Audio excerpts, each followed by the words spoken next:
C'est dans le Metal Morning Show avec Eric et Arnaud entre 7h et 9h sur Radio Metal. Mais toi, tu n'étais pas là. Rattrape-toi maintenant. Allez, applaudissements, tapis rouge pour Maël. Le public applaudit. Maël, des éditions Rockmout. Bonjour Maël et bienvenue dans le Metal Morning Show.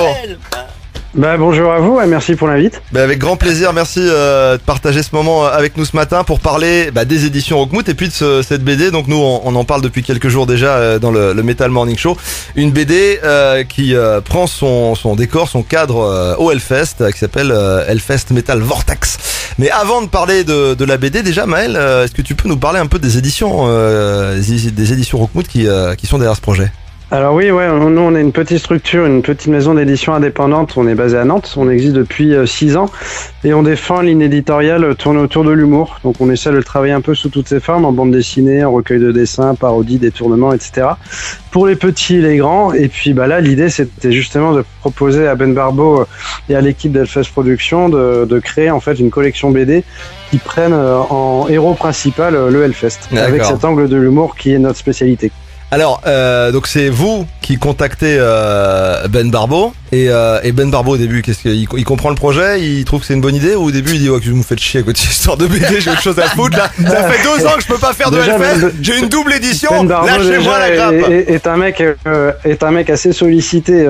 J'imagine que vous que vous le savez bien. Oui. Et du coup, j'ai vraiment proposé le projet. Je lui ai vraiment parlé de notre maison d'édition. Nous, on n'est pas loin du Hellfest. On est à Nantes, ils sont à Clisson.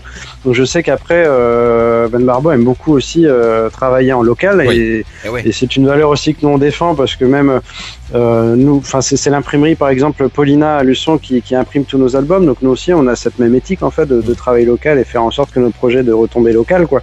Et du coup, non, il a été plutôt séduit en fait par l'idée, sachant qu'en plus dans l'histoire du Hellfest, jamais en fait une bande dessinée n'avait été construite en collaboration officielle avec le Hellfest. Donc on avait tout approuvé aussi de notre côté pour le convaincre et finalement ça a pris assez naturellement. Après des discussions avec lui et son équipe. Il y a eu assez rapidement un bel enthousiasme, quoi. Avant ce projet, avant cette idée, les éditions Rockmout ont déjà un rapport avec le rock, le métal ou pas du tout? Alors oui et non, je te dirais, parce que quand on regarde parmi nos auteurs, en fait, on découvre que dans le monde de la bande dessinée d'humour, il y a beaucoup d'auteurs qui sont eux-mêmes musiciens. Ouais. Et je pense notamment à 2 des 3 auteurs là d'Hellfest Metal Vortex. Il y a Pixel Vengeur qui avant avait son propre groupe de rock qui s'appelait Dr Crosspell, et puis il y a George Bernstein aussi qui a lui-même son propre groupe. Sur Rennes, George Bernstein and the Pew Fuckers. Et du coup, il y a un lien forcément entre bande dessinée d'humour et métal. Et c'est d'ailleurs ce qu'on développe pas mal dans un podcast qui a écouté justement sur la page des préventes et aussi dans le cahier additionnel on a rajouté 40 pages en fait de dossiers qui expliquent les liens entre BD et métal à la fin des albums dans les coffrets. Et non, il y a vraiment un lien qui est là aussi assez naturel en fait. Arnaud, une question peut-être? Ouais, non, mais comment vous avez bossé sur le scénario? Comment c'est venu cette idée? Vous avez bossé avec le Hellfest ou c'était vous aviez carte blanche là-dessus? Les deux, mon capitaine. C'est qu'en fait, quand t'as le Hellfest en partenaire, t'as surtout envie de faire un boulot parfait. Donc nous, on a tout misé sur la qualité du scénario. Alors je dis pas qu'en temps normal, on bâcle les scénarios dans la bande dessinée, c'est pas ce que je veux dire non plus.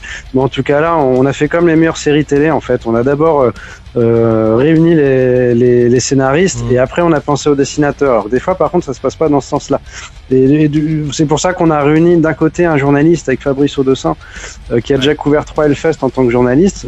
Et là vraiment lui, il a en sa qualité de journaliste, il a vraiment pour rôle d'être la caution du respect absolu de la culture métal, de l'univers du Hellfest dans la BD. Donc il a fait plein de recherches en amont. C'est grâce à lui d'ailleurs qu'on a pu nouer des partenariats avec le magazine Rock'Hard par exemple, parce que toute la rédaction de Rock'Hard et Philippe Lajas, son rédacteur en chef, ont beaucoup aidé et collaboré en fait même à l'élaboration du scénario par des conseils, des premières lectures, etc. Et de l'autre côté avec George Bernstein qui lui est un grand spécialiste de la bande dessinée d'humour qui sévit notamment énormément dans Flux Glacial, tout comme Pixel Vengeur d'ailleurs, quoi. Donc on a vraiment tout misé sur la qualité du scénario. On a pu aussi, on a été super bien accueillis par l'équipe du Hellfest Productions parce que les 1er et 2 juin 2021, en fait, on a pu faire une résidence dans les locaux de du Hellfest à Clisson. Donc on a passé 2 jours avec leur équipe et c'est vraiment là où est né les premières bases de l'histoire, quoi, qui est racontée dans ce premier album. Justement, tu peux nous brosser rapidement l'histoire sans trop en dévoiler, que tout le monde sache de quoi ça parle exactement. Ouais, le pitch est le suivant, en fait. On a 3 héros. Déjà, j'apporte une précision. C'est pas une BD qui raconte l'histoire du Hellfest. C'est vraiment, on est vraiment dans une fiction qui prend en héros, en décor, en héros le Hellfest, le festival et la culture métal au sens large. Donc du coup, le pitch, c'est 3 héros qui essayent de ressusciter Lemmy, en fait. Alors pour ceux qui ont déjà pu aller au Hellfest, Lemmy est sur son piédestal à côté de la Warzone, et donc ils font une messe noire pour le ressusciter. La bonne nouvelle, c'est que ça marche. En fait, Lemmy revit et malheureusement, il part dans les vignes du Muscadet, parce que le Hellfest est vraiment intégré dans les vignes du Muscadet à côté de Nantes. Et malheureusement, donc Lemmy part dans les vignes et emporte avec lui l'âme du métal. Donc du jour au lendemain, et ça c'est la très mauvaise nouvelle, c'est que le métal disparaît totalement de la planète, quoi. Et du coup, nos 3 héros vont devoir réparer leur boulette, et ça sera à découvrir dans Y arriveront-ils? Mais alors, tu parlais tu disais que le but du jeu c'était de créer une série de BD tournant autour du Hellfest. C'est le premier numéro d'une série à venir? Ouais. En fait, on a vraiment lancé la collection Helmut. Alors Helmut, pourquoi? Parce que c'est Rockmut plus Hellfest. Hein, si on fait la contraction des deux, ça donnait Helmut. Nous, on aimait beaucoup ce nom de collection parce qu'il est il est complètement con, honnêtement. Et du coup, ça a fait marrer Ben Barbo aussi. Donc du coup, on a topé dans la main. On est parti sur ce nom-là. Et c'est même sur la volonté du Hellfest, en fait, ils disaient, quitte à faire les choses bien, c'est pareil, vous connaissez le Hellfest, quand ils font un truc bien, et en fait, ils essayent toujours de faire super bien, en fait. Il y a toujours une question de démesure avec le Hellfest, ça se retrouve dans leur scénographie, etc. Enfin, c'est aussi pour ça que c'est devenu un truc aussi incroyable, je pense aussi, le Hellfest dans le ressenti des festivaliers. Et je sais plus où j'en étais, mais j'ai retrouvé le fil. Figure-toi que tu nous as emmené avec toi, et que du coup, je te demandais si c'était le premier d'une longue série, donc. Oui.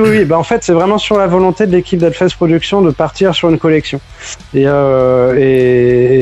nous, on était super ravis parce qu'en fait, il y a un tel potentiel avec cette culture métal, même au sens large, qui est hyper riche, hyper vaste, qu'il y a matière évidemment à décliner après toute une série en bande dessinée, quoi. Et c'est aussi l'avantage de la fiction, puisqu'elle permet finalement de s'affranchir de toute contrainte, puisqu'on peut partir dans toutes les directions qu'on veut dans le cadre de cet univers métal et du festival, quoi. Il paraît que les animateurs du Metal Morning Show sur Radio Metal apparaîtront bientôt dans un tome, mais c'est ce qu'on m'a dit, c'est ce qu'on m'a dit. Bon, là actuellement, dis. Non, pour avoir la BD là, du coup, comment ça se passe? Alors la sortie officielle en librairie, c'est le 3 juin 2022. Donc retenez bien la date parce que ça va être juste avant le grand retour du Hellfest avec une double édition. Par contre, la BD est actuellement en pré-vente sur KissKissBankBank. On peut y accéder via une URL toute simple, c'est www.helmut.fr. Et là, le gros avantage en fait pour les contributeurs, c'est que déjà il y a des goodies spécifiques dans le cadre des préventes, et c'est surtout qu'on pourra expédier tous les albums en avant-première aux contributeurs à partir du 20 avril. Donc du coup, si on veut recevoir l'album plus d'un mois avant sa sortie en librairie, je conseille fortement de passer par la phase des préventes.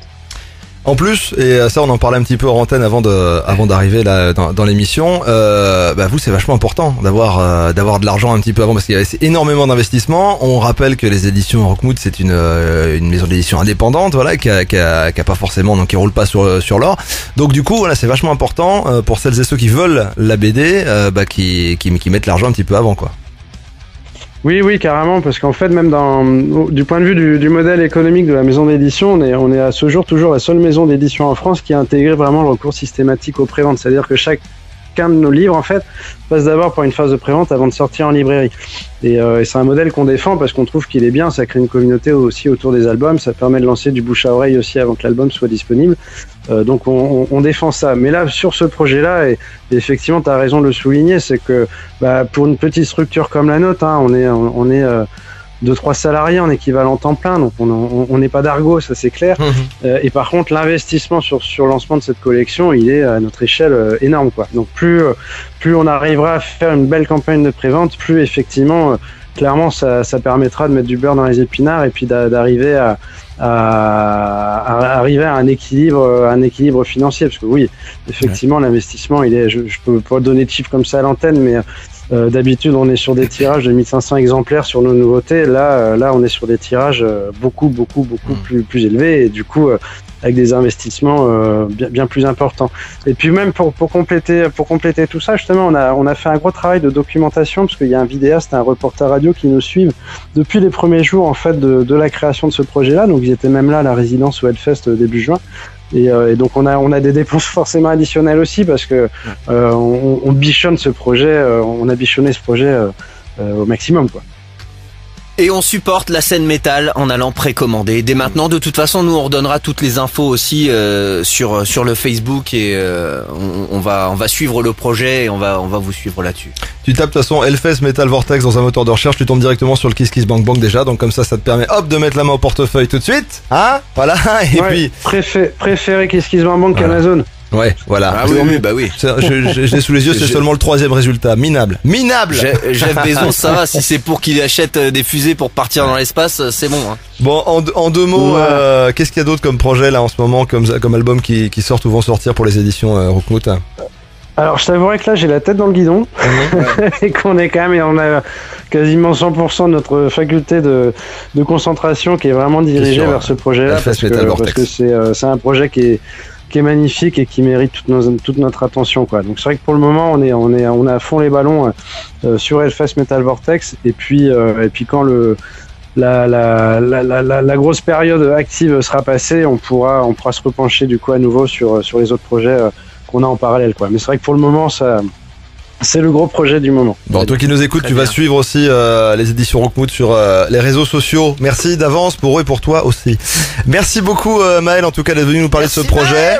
On te laisse remettre la tête dans le guidon. Merci bon beaucoup, courage. Ouais, merci. Et puis on se reparle très bientôt, et puis voilà, bon courage pour les dernières lignes droites avant la sortie de ce Hellfest Metal Vortex, une BD qui a pour cadre le Hellfest. Ça s'est passé dans le Metal Morning Show et t'as manqué ça. Rattrape-toi maintenant en podcast sur radiometal.com, Spotify, Deezer et toutes les plateformes de podcast en tapant Metal Morning Show. Et la prochaine fois, sois là dans le Metal Morning Show avec Eric et Arnaud. C'est comme ça tous les jours, du lundi au vendredi, 7h, 9h sur l'appli Radio Metal et radiometal.com.